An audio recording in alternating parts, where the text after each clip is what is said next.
Franken is our special guest tonight on Town Hall. Thank you for joining us. I'm John Marler. Tonight on Town Hall, the state of American politics at the end of the 20th century and a look toward the new millennium. Is the two-party system irrelevant? Are Americans ready for a woman to lead the country? In our hot seat tonight, Emmy Award-winning writer, political satirist, and all-around funny man, Al Franken.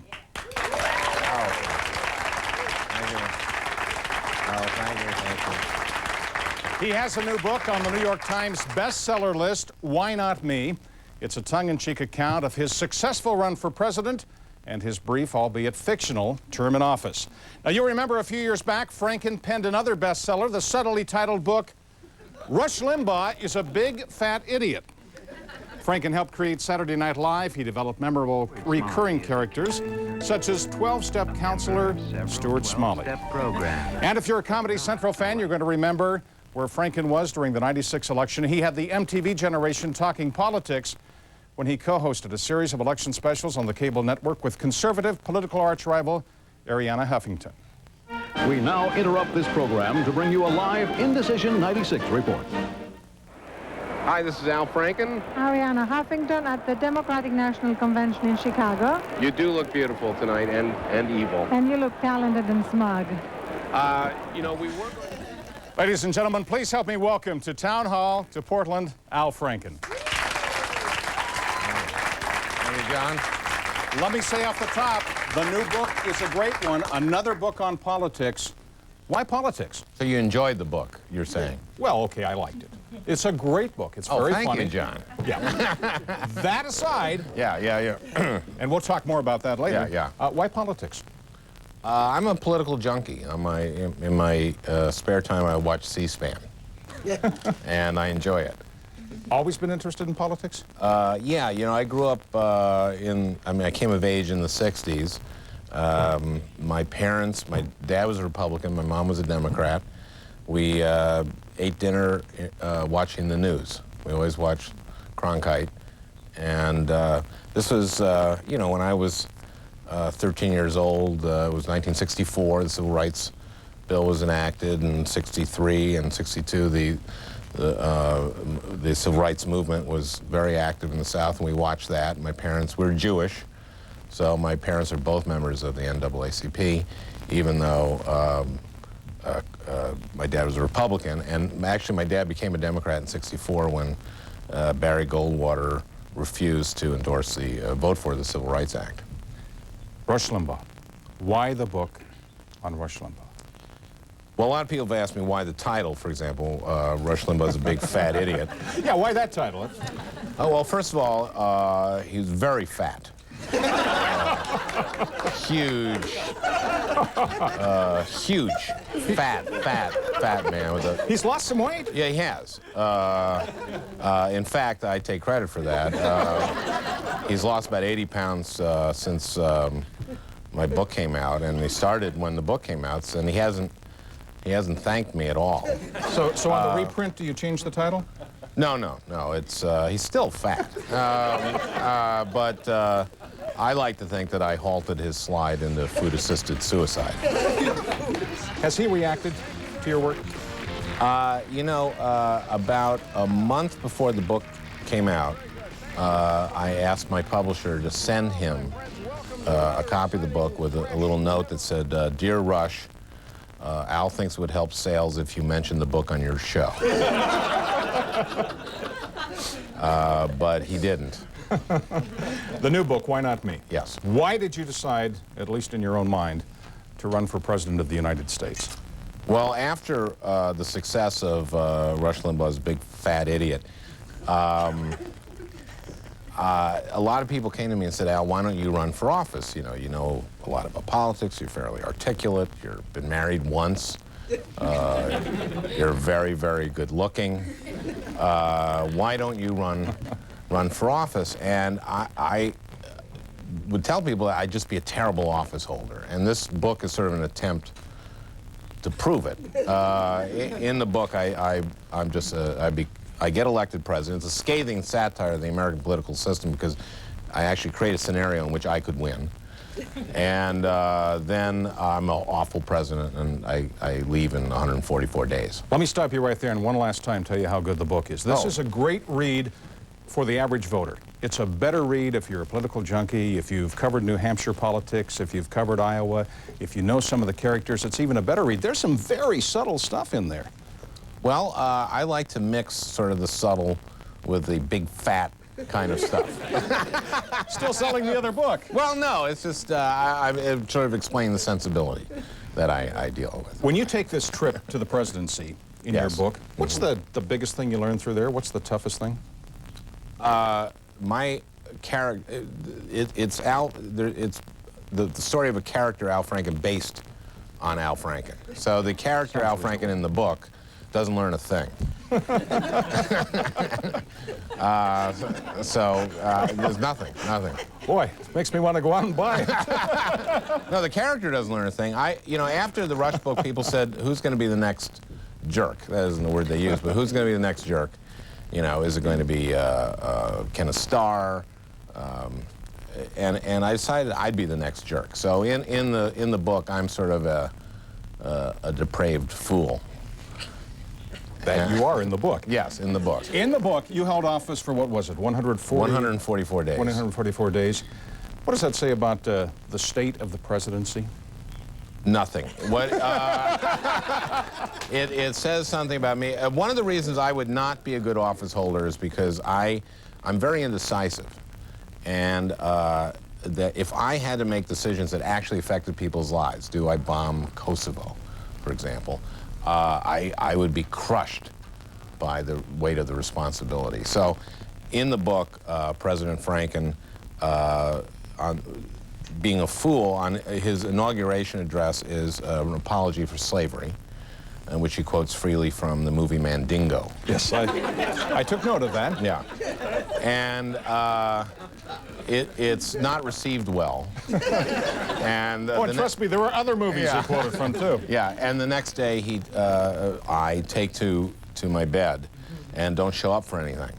So we have Admiral Itzkowitz, who's the highest-ranking Jewish doctor in the military, start to medicate me. So I have these, my entire cabinet is Jewish, under the theory that America doesn't want a cabinet that looks like America. They want a cabinet the president can be comfortable with.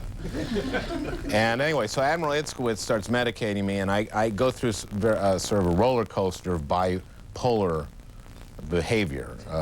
During a particular low, I punched Nelson Mandela in the stomach. That was a high point. Yeah.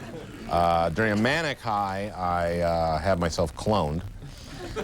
I order that, and the embryo is placed into Anne Heche's uterus. And in fact, the epilogue of the book is a tour of the Franken Presidential Library conducted by a hologram of Alonzo Heche DeGeneres, my clone. Do you like the sound of President Al Franken? I think I did at one time, but it's so scary. Boy, I wouldn't want to be president. One of the things I found in reading this book is there are times when you are laughing out loud and all of a sudden you go, hold it. But this is also very serious. It's a very fine line that you've managed. Well, that's what I do. Now, during this past year, political fact in Washington, D.C. has been at least as colorful as any fictionalized account could be. I did not have sexual relations with that woman. Indeed, I did have a relationship with Miss Lewinsky that was not appropriate. In fact, it was wrong. I don't think there is a fancy way to say that I have sinned. We have been through an interesting time in American politics. Mr. Franken, do we ask too much of our political leaders? Well, first of all, I want to say I'm very impressed with the editing facilities here. Yeah, that was a tough one. We worked hard on that. I think I don't know if the American people are too tough on our political leaders. I think that the press and, in the case of this president, the independent counsel were a little even more than a little too tough on the president. By the way, he did not lie. When he said, I did not have sexual relations with that woman, Miss Lewinsky, according to the definition presented by the Paula Jones attorneys, which is touching someone's inner thigh, genitalia, buttocks, or breasts with the intent to arouse or gratify. We do not know whether he in fact did that, and this is why I was glad we did not have witnesses at the hearing, because I know the House managers would have called to the floor Monica Lewinsky and said, Miss Lewinsky, did the president have, did he touch your breast? And she would have said yes, and then I think in a very dramatic moment, the White House counsel would have brought the president to the floor and asked him, did you touch Ms. Lewinsky's breasts? And he'd say yes, and they would say, was it with the intent to arouse or gratify? And he would have said, no, it was for balance. Al Franken, the one, the only, it's his story, he's sticking to it. Are we asking too much of our political leaders? Do we expect too much? No, I think we expect our political leaders to do the business of the country, make sure that the economy is as strong as it can be, look out for people who are less fortunate than ourselves. And so long as the president's doing that, I think that the past year has shown that people aren't really going to concern themselves with the personal lives of presidents. Anybody want to disagree with that perspective? Right here. Sure. Sharon Lindsay, George Fox University. My views are my own. I think we do not expect enough. I think he has disgraced the office. I think he's an embarrassment. I'm ready to leave the country, and I wish that he would have had the sense to resign and save face a little bit.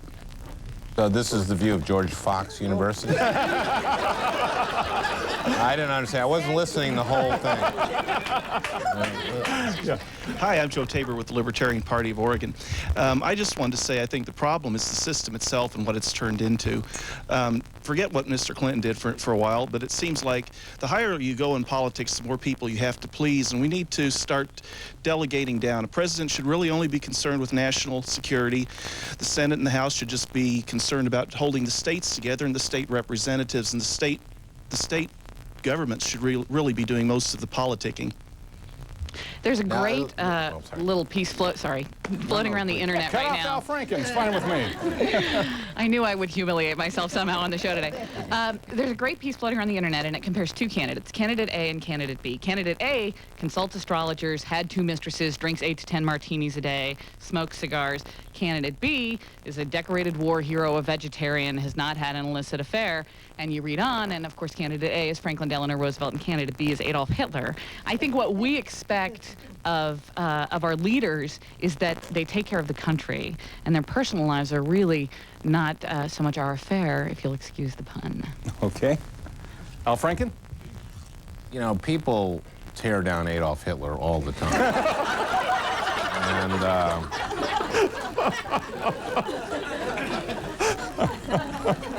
now, do libertarian, you believe in speed limits? Because right? We more or less believe in, we really believe in personal responsibility. However, that's kind of See, this is a kind of a fine line where states need to decide, because legally the way the system is set up right now is the driver's license is an agreement to abide by various rules of the highway. Naturally, if you're on your own land, you can drive as fast as you darn well please. Right. And I don't know where to stand on the speed limit issue, because I haven't been caught since '93.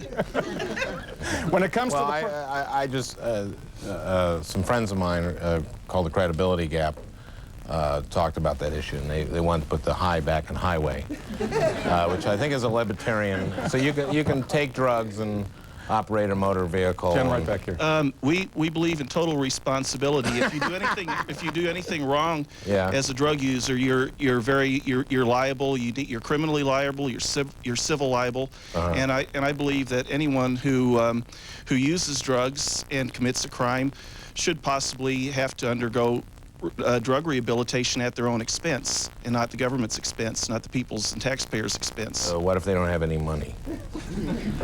Then they get to take a pass on the drug rehab? Well, they'll have to earn it. Back here. Hi, I'm Bob Brennan. I'm in sales and marketing. I don't think that, you know, after we've gotten through this national embarrassment put on by all our leaders, both in the executive, legislative, judicial branches of government, I hear that there's a new party being formed with Bob Barr's little dancing imp, the Impeachican Party, which is going to be the savior for all of us. It's made up of the various 13 House managers and other wacko Republicans that are out to save us all. Well, you know, they were, a lot of people criticize them, too. Hitler and the, I'm sure they were acting on principle. When it comes to the president, of the United States, what is more important, the person or the party platform? Let's ask some of our political leaders to weigh in on this. Person or the party platform? I'm Maria Smith, and I'm the vice chair of the Democratic Party of Oregon, and I'd say it's both. You have to have a platform that's excellent, and you have to have somebody that's very able to carry that platform through. It's not one or the other. It's a combination of both. Anyone from the other side, right over here? Yes, my name is Richard Burke. I'm a Libertarian, too. What I think is that aren't they kind of overrepresented? That's okay. We'll cut him off in 20 seconds. You know, I think that the party labels are meaning less and less, particularly with regard to the national parties. I think both the Democratic and Republican parties are parties of government. They just want government to do different things. Hey, what we'll do, we'll talk more about that in just a few minutes. Right now, let's examine a couple of presidents, if we can. Just take a look at a couple of presidents we've had and ask the question, what is more important, personal character versus job performance? Both of these gentlemen were judged differently as President of the United States. What is more important? Well, clearly, Oregonians want job performance. They clearly want to see the government that works and works for them. In the case of the two presidents you had up there, I think both of those presidents were excellent. The way their images were portrayed was that Jimmy Carter was not as effective as a president. But clearly, post-president, he's shown to be a very wonderful human being, and in fact, his image has soared. And John Kennedy, who was a great president, I thought, has had some problems with historical rewriting of his own presidency. I think that Oregonians particularly want performance over party or ideology. They really want to see practical things work out of government. A voice for job performance. Anybody for character over performance? Well, I think it begins with character. Character counts. That's the most important thing. I'm John Weiss. I'm one of those Republican wackos that's so conservative, you know, can eat coal and poop diamonds. But you begin with character. Al's working on that one. You know, if you don't have character, I don't follow. So, if you don't have character, how are you going to lead? You know, we were going to ponder that thought. Okay, just one. Ponder out loud. Some of our greatest presidents did not lead morally spotless lives. For example, we found out this year that Jefferson looks like had sex with a slave, which, if you think about it, is an improper relationship on at least 2 counts. And you wonder what kind of message does that send to the other slaves? Ladies and gentlemen, Al Franken, and we're just beginning. We've talked about our leaders. Up next, we're going to look in the mirror. Do we as voters want to hear the truth from our leaders, the truth from President Al Franken? Can we handle the truth? That's next on Town Hall.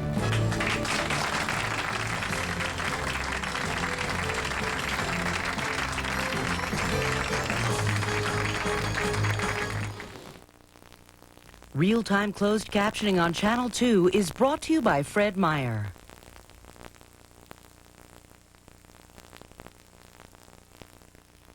At Oakwood Homes, we've just lowered our fixed rate to 6.99%. How can we do that? Because Oakwood literally owns the bank, which means we can set our own rates, like a fixed rate as low as 6.99. That could save you up to $200 a month, or if you prefer, down payment plans as low as $4.99. We're offering the best fixed rate in our history, so call 1-800-299-HOME right now for your local sales center and lock in today, before rates go up.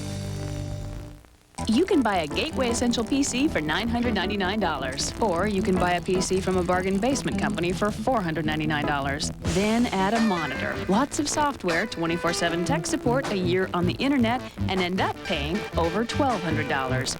With Gateway, you'll get all that, and you still end up paying $999. Which one's the real bargain? Call 1-800-GATEWAY for a Gateway Essential PC with an Intel Celeron processor. First comes love. Marry me.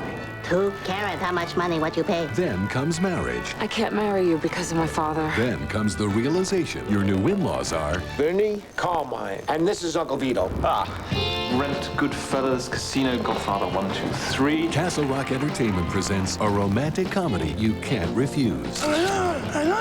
Mickey Blue Eyes. Forget about it. Hey, forget about it.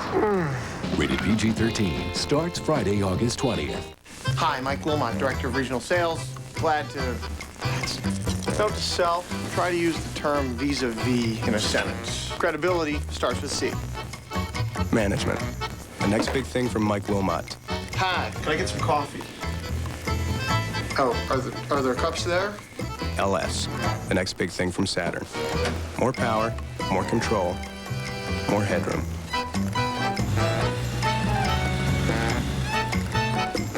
Next week, getting ready to go back to school. The inside scoop on the hottest computers, curing the first day jitters, and what's cool in the classroom on Good Morning America.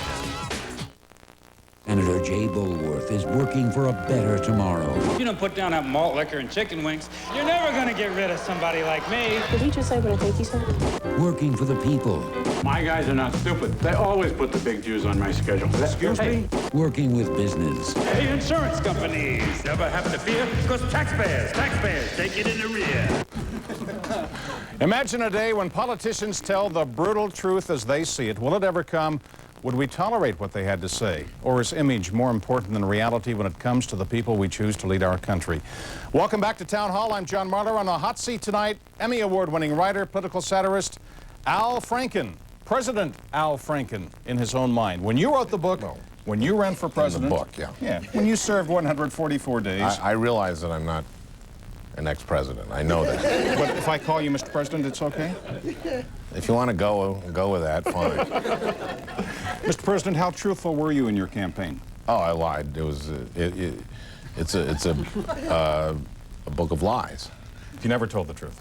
I sometimes told the truth, but you'll see, when you read the book, you'll see that the character is kind of an elitist and an idiot at the same time, and lies constantly, and gets elected. What are the consequences, then, of being honest on the campaign trail? Well, it depends what the meaning of the word honest is. Here we go again. Telling the truth. Well, I think that people like it when you tell the truth, and I think that it's probably a pretty good idea for a politician, and I'd like to see someone try it. In a campaign, specifically a campaign for President of the United States, when the campaign is underway, do we truly find out what the candidate is really like during a campaign? Lauren?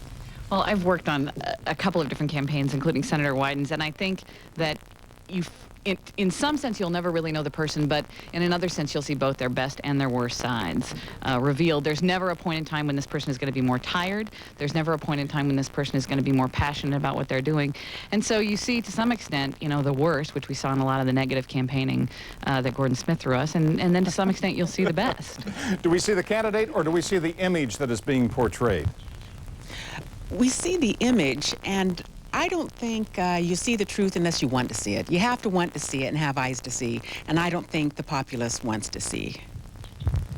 One of the good things about our long presidential campaigns is that it gives the candidates a chance to screw up, and often that they do. And I think you can tell something finally by the end of the race about what that person's character is really like and what they're really like under pressure. For example, in the Clinton '92 campaign, he dealt with the Jennifer Flowers issue, and fortunately nothing like that has ever come up again. I think that if Lauren is doing her job right, you don't ever get the chance to really meet the candidate. The goal of a campaign is to mask who the candidate is and to deliver a message. Lauren seems to be taking umbrage with that, but if a candidate were to actually stand up in front of you and tell you exactly what needed to be done to fix government, even if that person actually had the right idea, chances are you wouldn't want to hear it, because chances are it's painful. And you probably wouldn't like that person as an individual. My name's Bon Latin from the University of Portland. I don't think we allow our candidates to tell the truth. And when they have, they've got nailed. Take a look at Carter in the Malaise speech. Take a look at the debate in Mondale when he said we should raise taxes. Take a look at Clinton when he said we should do these things and change. He got nailed. So we don't want to hear the truth. Let's talk truth. Let's take a look at a film clip. This is from A Few Good Men. Colonel Jessup, did you order the code red? You don't have to answer that question. I'll answer the question. You want answers? I think I'm entitled. You want answers? I want the truth! You can't handle the truth! Do we really want to know the truth? Gee, it seemed a little overwrought, didn't it? As my son who plays basketball, and 14-year-old son, when I call for the ball, he says, "You can't handle the ball." Well, I think this gentleman had it right, which is you have to be careful. You can tell the truth. You just can't go out of your way. It depends. You can't say, "I will raise taxes." That's what Mondale did. He didn't do it during debates. He did it at the convention. It was in his acceptance speech. He said, you know, we need to raise taxes. Ronald Reagan will do it. He won't tell you that he will, but I will. I'm telling you now that I will. And he lost 49 states. So you sort of have to be careful exactly which truths. So there's telling the truth, and there's just avoiding telling lies. And you know, you can be truthful without going out of your way to shoot yourself in the foot. My name's Julie Michelson. I'm a national organizer with the Justice Fund Trust Foundation, and I was an Oregon delegate to the National Convention in Chicago. One of the worst situations for me is that in this situation, our government is forcing people to lie, trying to catch the president in a lie about sex in order to get him was the goal in this situation. And on International Women's Day, for example, Susan McDougal, who already spent a couple years in jail on contempt of court for not being forced into saying saying what Ken Starr and others wanted, she's going to be hauled into court again. The other one is on a civil contempt. Now she's going to be hauled back into court again to try to force her to say the things they want her to say, and will probably spend time in jail again on criminal contempt. And it is on International Women's Day. It's that kind of a spirit of oppression. And it's an area where libertarians, probably Republicans, and I'm certain Democrats would like to come to consensus. Privacy, and sunset the Special Prosecutor Act, which is out of control. Last word on the subject. We really want to know the truth. Well, I think we do. I think we want to know that a president or any person running for office cares about voters, cares about issues that we care about, and knows how to handle tough personal situations and without overtly lying. I think people do want to know the truth about the people they elect. So I guess I'm on the opposite side of a lot of the skeptical and cynical voices in this room. Truth more important than image? Oh, clearly it is, I think. But do people want to know how many times a week the president orgasms and where? No, I don't think they do want to know that, and I don't think that's a question that any person running for office should have to answer. But Ken Starr should be asking it. No, I don't think he should either. Al Franken stays with us. We've got much more to come when we come back. Do you still define yourself as Democrat or Republican? I told you we'd get back to that. Or have party labels and our two-party system become outdated? We'll continue with our special guest, Al Franken, after this. And end the second presidential impeachment trial in the country's history. 2/3 of the senators present not having found him guilty of the charges. She dreamed about playing in the LPGA, but couldn't quite get a grip on it. Took up ceramics, but could never get centered. Yet hundreds of Portland and Vancouver families have discovered she has a definite talent for matching home sellers with buyers. Jan is one of 700 Equity Group realtors. So if you need a golf pro, call the LPGA. Need a great real estate agent? Call the Equity Group Realtors, the best agents in the business. Check out the Ford Authorized Clearance. Celebrate with 4.9 financing on F-150s. Since we got 4.9 financing on our new four-door F-150, Kyle's become a real handyman. We save over $2,200 in interest, and we got the most payload in its class. And check out a huge selection of Super Duties. With the big Power Stroke diesel, it's no wonder Ford trucks outsell Dodge and Chevy combined. rate at your Northwest Ford store. Wherever you may be, Bill Shinley here for the Standard TV and Appliance Price Blast. Get big savings on Standard's best appliance brands. KitchenAid, Whirlpool, Maytag, GE, Frigidaire, Genair, Decor, Sub-Zero. Plus the best brands in big screens, mattresses, and recliners. Standard has 0% financing and price drops in every department during the Price Blast in Beaverton on Canyon Road, Tigard on Highway 99W, and on Southeast 82nd. Standard TV and Appliance. At Oakwood Homes, we've just lowered our fixed rate to 6.99%. How can we do that? Because Oakwood literally owns the bank, which means we can set our own rates, like a fixed rate as low as 6.99. That could save you up to $200 a month, or if you prefer, down payment plans as low as $4.99. We're offering the best fixed rate in our history, so call 1-800-299-HOME right now for your local sales center and lock in today, before rates go up. Can you make the sick well? Restore hope in young children. For 20 years, Northwest Medical Teams has. In 1997, a team of eye surgeons embarked on a life-changing journey to Mexico. Their mission, give sight to the blind. There were 9 people sitting there who were blind yesterday, and today they see.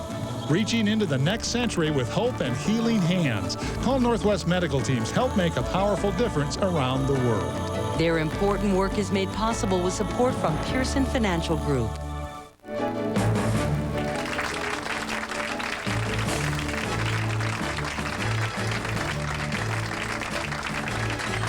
Welcome back to Town Hall, and once again, a welcome to our special guest, Al Franken. It is a pleasure to have you here, sir.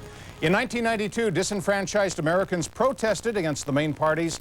They voted instead for third-party spoiler Ross Perot. Now, Oregonians began moving away from the Republican and Democratic parties 2 decades ago. 1970, 2% of Oregon voters registered as independents. By 1980, that was 14%. In 1994, up to 21%. Welcome back to Town Hall. It's that very disenchantment that led Al Franken to run for President of the United States. He won. He served for 144 days. You might know him as Stuart Smalley on Saturday Night Live. He's also the best-selling author of Rush Limbaugh is a Big Fat Idiot. He has a new book out on the New York Times bestseller list. In Why Not Me, he chronicles that fictional campaign for president. He wins the election, and eventually he resigns in disgrace. The Emmy Award-winning writer is with us tonight. He is on the hot seat. In your book, you're tough on Al Gore. You're tough on the established party. I'm tough on everybody. Myself. I'm the toughest on myself. I'm that kind of guy. From your race for president, what do you think of the two-party system? Is the time passed? No, I'm a Democrat, so I think there should be at least one party. And I think there is a purpose to the two-party system, which is that you don't want a balkanization of the American political system. I mean, it's good to have a majority party and a minority party just to be able to... It's hard enough as it is with our system of checks and balances to get anything done. If we had more than two parties, I think it'd become even harder. I cut you off earlier when we started talking about this. Throw you the softball. Are we through with the two-party system? We're not through with it, but I think its day is coming, and that's evidenced in Oregon by the incredibly high percentage of non-affiliated voters and third-party voters that we have here. I think in Oregon, a lot of people want government out of their private lives, like a lot of Democrats, but also out of their pocketbooks, like a lot of Republicans. And now, the way the state legislature is acting, they're sort of fusing together. It's like you'll excuse me because I know you come from a different philosophy than I do, but from our point of view, the Democrats are taking us off the cliff at 100 miles an hour. The Republicans are taking us off the cliff at 80 miles an hour. We'll have a little more time, but we're still doomed. Is the two-party system outdated? Anyone else like to join in on this discussion? I'd say absolutely not, and I agree. I think the Democrats will become the majority party again in the year 2000. I look forward to that. And I would just like to go back a little bit to our earlier discussion about what people are looking for in leadership. I think the Republicans are looking for morality in their leaders. They can look to people like Jerry Falwell, who can tell us, you know, which of the Teletubbies our kids can be watching and all of that kind of stuff. I want a president who's effective. I want a Congress who's effective, who's going to get the job done on education and health care and the economy. And I think the two-party system creates a balance to make that happen. We've heard from a Libertarian, we've heard from a Democrat. Do we have a Republican who wants to step up to the plate and discuss the issue? Right here in the middle, if you would, Jen. I'm Dexter Erickson. I'm the afternoon host on KBVM radio here in Portland. I think the problem with the two-party system is when the candidate feels he has to follow that party guideline, when we can't see the real candidate. And that kind of gets back to what we were talking about last segment, is we need to see the real candidate, not just what the party tells him to put up there, and not just the image that the party portrays for him. When we take a look at those statistics and we see the change from 20 years ago, a couple of decades ago, where just a small percentage of people declared themselves as independents, and now we have this large number, is this because the parties are failing, or is this because, as voters, we're somewhat apathetic and we're just not picking sides? Well, it's a little bit of both, as you'd expect by your question. I think people aren't looking to the parties quite the same way they were before as a sole source of information. There's a lot more forms of information, so people are reaching these judgments in different ways. In some ways, the parties have not performed at the high level that people want. Just one side comment. I'm not sure that it's partisanship in Oregon that disturbs me as much as participation. I mean, I think the lack of participation of people in the electoral process, as opposed to whether or not they choose to get in there by one party or the other, is really the decay that's kind of eating away at the system right now. And whose fault is the lack of participation? Right back here, if you would, Jen, a couple of people over there. I think a lot of this moral leadership, I know a number of people that left their parties and joined, registered independent because, it's like Al says, when you point the finger at somebody, you got to remember you've got three fingers pointing back at you. And people are tired of having this so-called moral leadership from politicians. I think that as far as the lack of participation goes, that a lot of it's in part due to what we have access to. Watching TV, reading the newspaper, everything that you see, we're not really educated completely on what we see, because 25 minutes of the news is just stuff that has nothing to do with politics. How can we really know what to vote on when we don't really see, unless you don't have cable to watch C-SPAN? How can you really afford to find out what's going on? President Franken? Well, I do like the sound of that. Okay, well, keep doing it. I'm not the first person to say this. I think a lot of the reason for low turnout is people have been turned off to government because of because of campaign finance, and that it feels like politicians are in the pockets of big contributors. And I think that just turns people off, and I think we need campaign finance reform. And of course, the Republicans have been against that in the last Congress, and I'd like to see something like the McCain-Feingold bill passed to try to take big money out of politics. Al Franken is our special guest on Town Hall.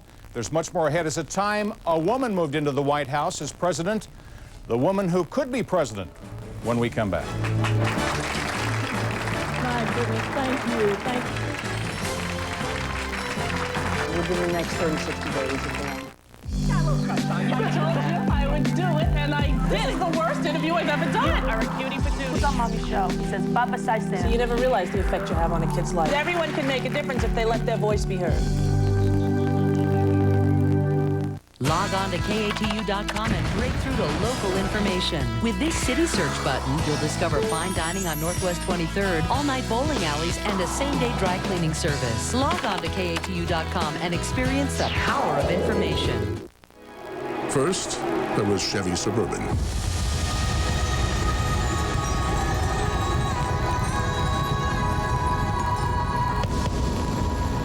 Then came Lincoln, Lexus, Mercedes, and the others. And in the end, the one that started it all is still the one that tows the most, holds the most, and does the most. Chevy Suburban, like a rock. Public notice. Portland Meadows has been chosen as a site for a special surplus RV sell-off. All the best names in RVs, all sell-off price direct to the public. Buy with no payments till the year 2000. From main new 99s up to $35,000 off. Fully repaired minor transit damaged RVs, priced thousands below new. Low mileage rental return and pre-owned RVs, sell-off price. Financing on site, trade in anything. Buy with no payments till the year 2000. Right now for a final few days only at Portland Meadows. Don't miss it. Doggone it. It's Shoe Week at Ross. Shop shopping, you're shopping Save on the leading names in women's shoes, Shop shopping. men's shoes, Shop shopping. kids' shoes, Shop shopping. and athletic shoes for the whole family. Save up to 65%. Shopping at Ross. Give those tired dogs a treat. Hurry to Shoe Week at Ross. There's always something new when you're shopping at Ross.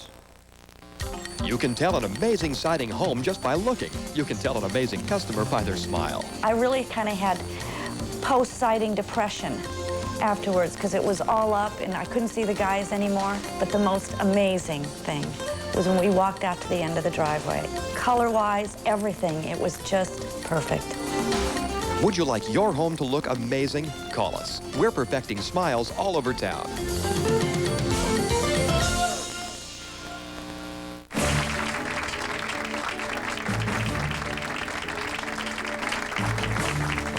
Welcome back to Town Hall. Al Franken is our special guest tonight. We're looking ahead to the 2000 election and beyond.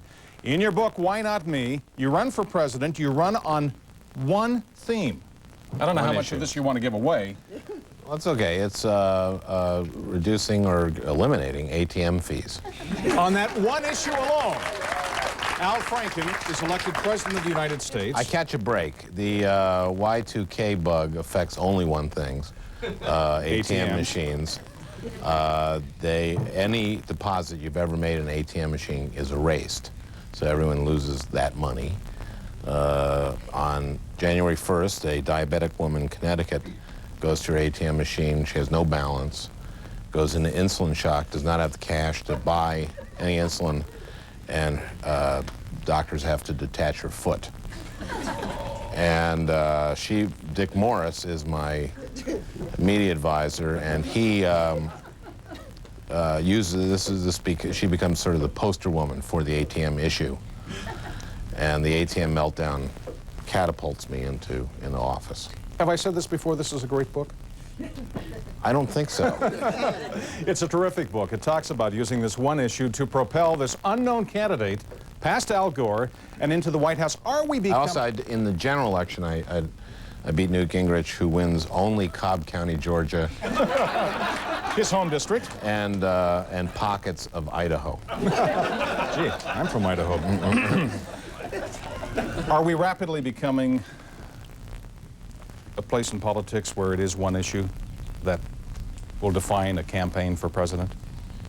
I hope not. Part of the satire of using ATM fees as my only issue was, it was twofold. One was to talk about the miniaturization of issues in the post-Cold War era, and also to show that my candidate was, that I was an idiot. But I thought it was that other guy who was the idiot. Rush, he's a fat idiot. Again, I'm the idiot in this one. I hope not, and I don't think so. But it's possible that whatever, it seems like every presidential election we get some irrelevant issue becomes paramount in everyone's mind, whether it be, whether you recite the Pledge of Allegiance. I think that the caucus Bush campaign was reciting the Pledge of Allegiance and Willie Horton. It always seems that these presidential elections are big disappointments in terms of actually discussing the issues that people care about. Let's ask some of the other people in our audience. Are we headed toward a place or are we at a place where we are one issue when it comes to the President of the United States, one main issue? Gee, I don't think so, and particularly since we're moving out of this, as Mr. Franken said, this really world fear of a world war. I think people are concerned about a whole range of issues, and presidents have to speak to a range within the domestic sphere. I think Medicare, Social Security, a variety of other kinds of issues that really relate to individual people's lives. So it's not one issue, but I think it's a cluster of issues. You're a strategist. People pay you big bucks to strategize for elections. How about that ATM idea? I think it's terrific, and I hope he comes to Oregon and runs for office. It'd be terrific. He's just exactly right for Oregon voters. Anyone else on this issue? I I think it's going to happen more at local levels because single issues are much more important at local levels. Whether it's the schools or even abortion can be a single issue that's important at a local level. But I think the thing is, in a national campaign, it's very often one thing that catches people's attention.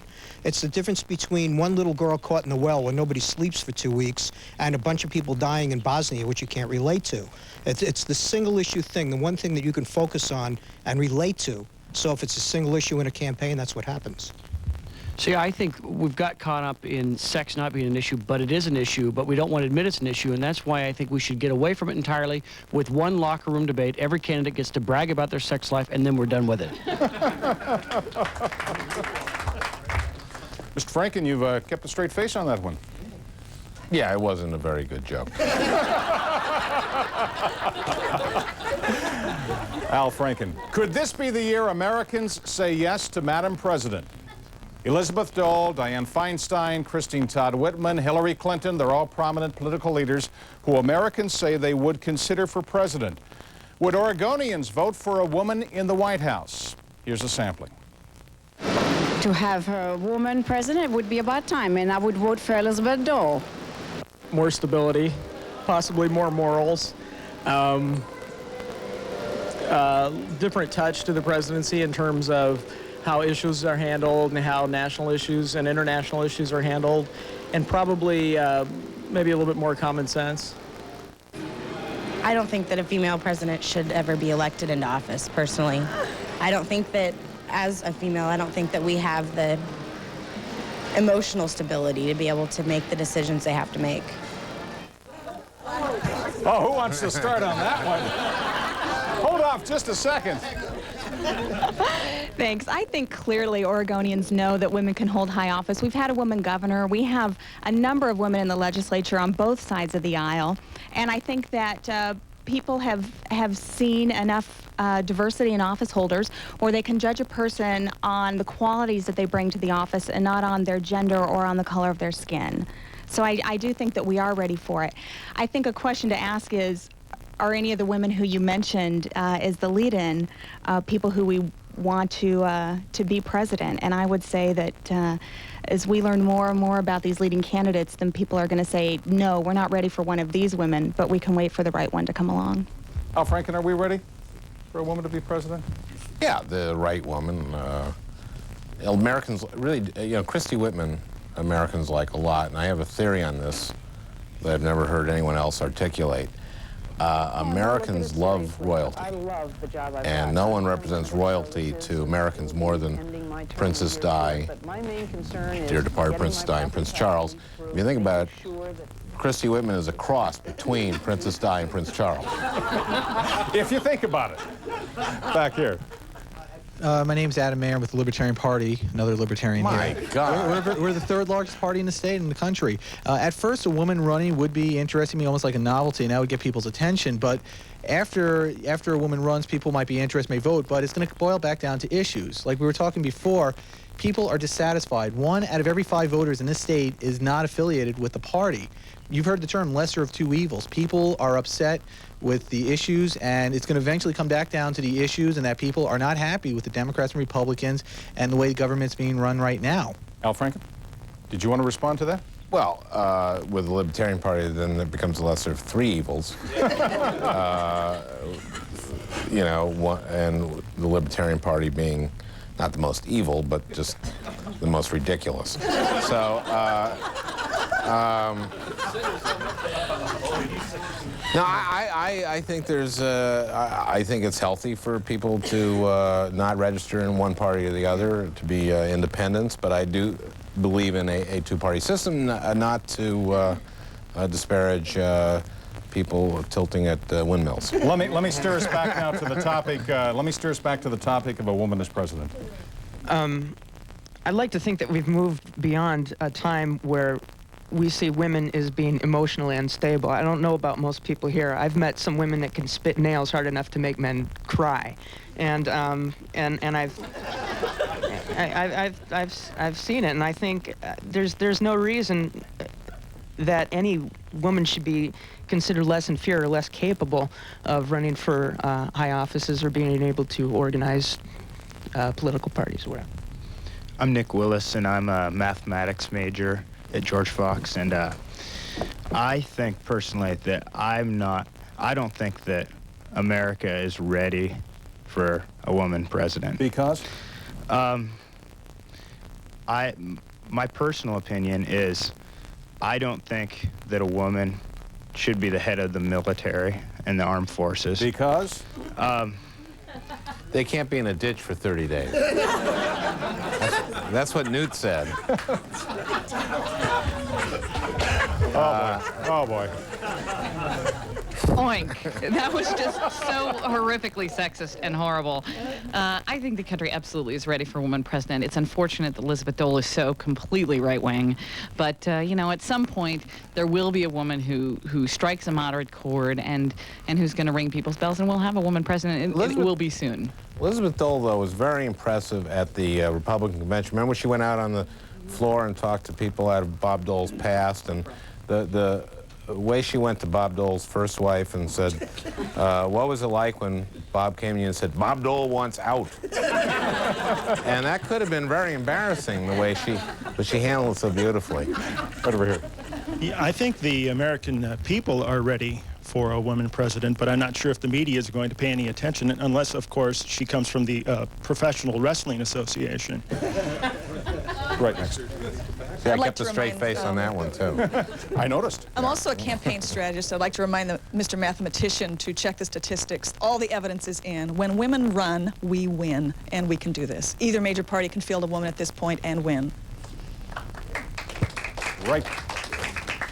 I'm John Weiss. Originally, I'm from Wyoming, where women were first given the right to vote. And I think it is time for a woman to be president. They're fully capable. Christine Todd Whitman is very intelligent, smart. She's turned her state around. Elizabeth Dole, another one, full of character and has turned the Red Cross around. So women have proved that they can run organizations, states, and could run the country. When it comes right down to it, Al Franken, who do you think will be the first woman president of the United States? Will there be one? There will be one. I believe that the country's going to be around a long, long time. And I would like to see Hillary Rodham Clinton be our first woman president in the year 2008.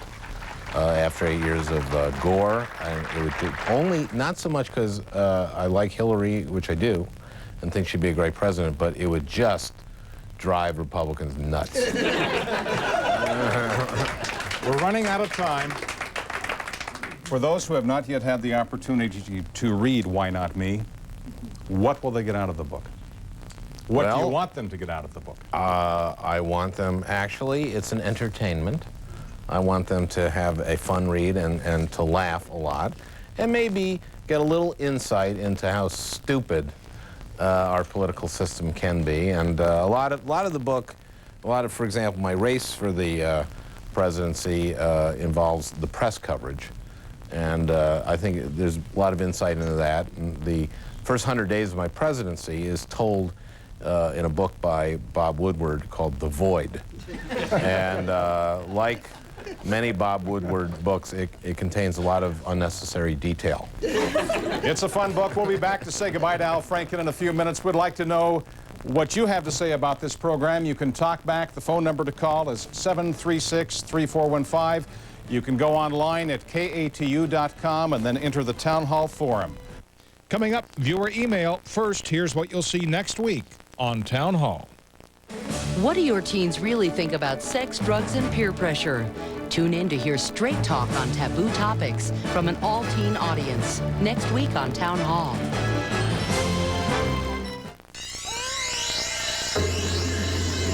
I was doing drugs when I was pregnant. He just started raping me like every other day. My plan was to get as loaded as possible and never go home again.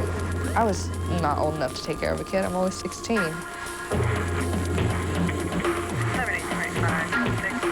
My destiny in life was to be found on the side of the road dead. He threatened to kill me. He raped me in front of my child. And he kicked me till I lost the baby. He would smack me in the mouth where he would leave a handprint, and I wouldn't be able to go to school for a while. And I started using IV drugs, cocaine, and Franken. If we weren't open and my sister agencies weren't open, women would die. I wish I could have been a child longer.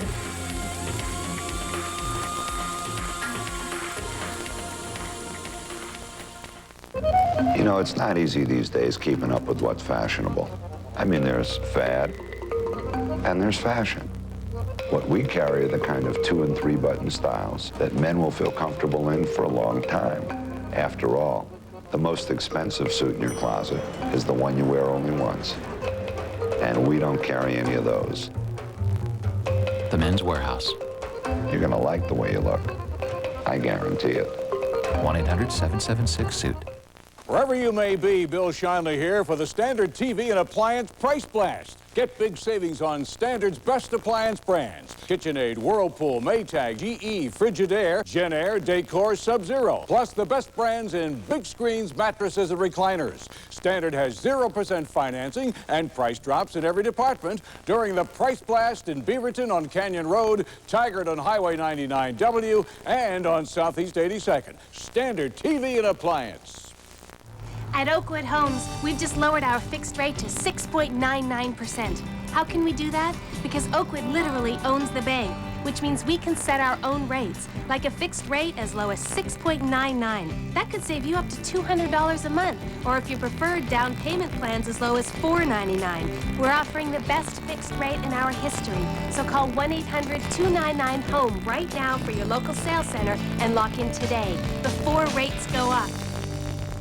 Last week on Town Hall, we talked about various ways to restore salmon runs in the Columbia and Snake Rivers. Many of you responded via email. Max Ruff wrote, "Before we breach dams, we should resolve the problem of why there are no longer native salmon runs in our rivers and tributaries that have no dams. Major problems exist within the ocean ecosystem that we are unaware of." Judith Tiffany adds, "It looks like the people who oppose the plan to take out the 4 dams are spreading gloom and doom in an effort to scare all of us. We can use other kinds of power like wind, sun, and thermal. These are all within our reach." Russell Hathorne disagrees. Fish or people? It's a no-brainer. People first. The eco-terrorists continue to say the sky is falling. The world is changing, evolving, and it is unfortunate that some species cannot survive the change. Our hydroelectric system keeps the Northwest economically viable. If the sky falls, it won't be the eco-terrorists that pay the price. We will. John Fisher says, if breaching the dams saves even a small percentage of fish, then it is a step in the right direction. Not all steps taken to save the salmon will be forward steps for all. Some of the vested interests may suffer, and some will benefit. Of course, the largest benefit of all this is to the salmon, first and foremost. We thank you for your comments. Al Franken, we have to say goodbye. We have about 15 seconds left. Let me just say it has been a pleasure. Did I mention it's a very good book? Yes, you did. Thank you. Why Not Me? It's been a lot of fun, everybody. Why Not Me, the book by Al Franken. And on the cover there, you're being sworn in. Yes. President of the United States. By Bill the Chief Clinton, Justice. looking on. Yep. Al Franken, thank you very much. My thanks to our studio audience, our producers, our crew, and especially to you for watching Town Hall. Good night. You know what, I think this has been one of my best shows ever. And you know what? I deserve it. Because I'm good enough, I'm scary enough, and doggone it, people like me.